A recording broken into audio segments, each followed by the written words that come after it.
और मित्रों चीन तो बच गया, मगर उसके कारण रोम नहीं बचा, यूरोप नहीं बचा।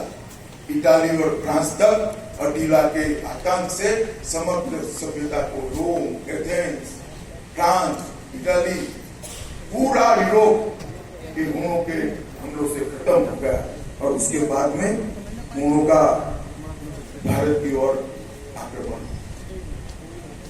जिस तक्षशिला विद्यापीठ ने कई सारे विद्वान दिए, कई बड़े बड़े सेनानी दिए, बहुत बड़े बड़े भीषण वैद्य देने का काम किया, बड़े ज्योतिषाचार्य दिए, गणितज्ञ दिए, खगोल शास्त्री दिए, उस तक्षशिला विद्यापीठ को तहस नहस किया।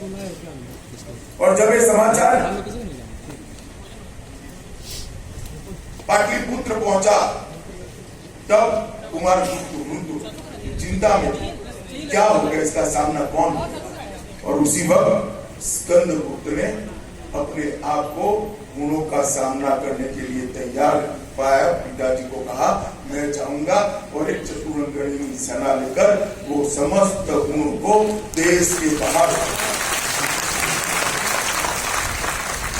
और वो जो 10 साल का अभियान चला, सौराष्ट्र के जूनागढ़ से लेकर कश्मीर तक, और कश्मीर से आगे जाकर गंधार तक, अफगानिस्तान, समग्र देश के अंदर हुनों का विनाश करना, हुनों का संहार करना और हुनों से देश को मुक्त कराने का पराक्रम स्कंदगुप्त ने किया।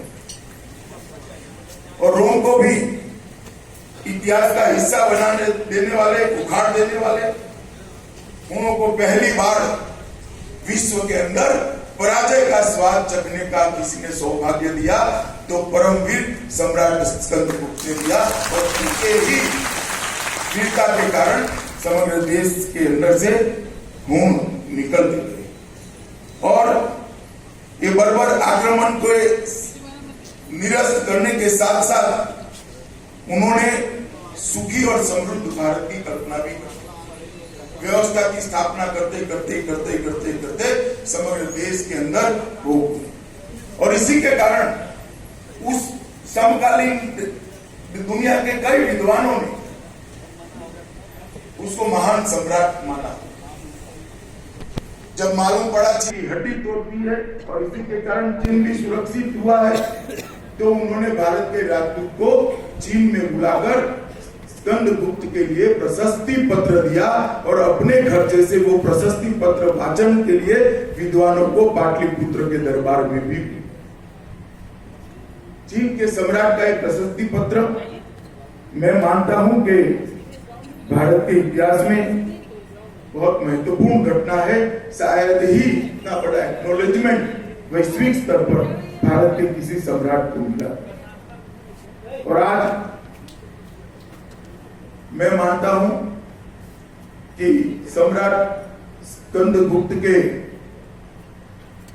पराक्रम को, उनके एडमिनिस्ट्रेशन को, उनकी शासन चलाने की कला को, कई पहलुओं को आज 2 दिन के शिविर के अंदर चर्चा में लाए और फिर से एक बार स्कंदगुप्त को इतिहास के पन्नों पर पुनः प्रस्तावित करने का एक प्रयास यहाँ पर किया जाए।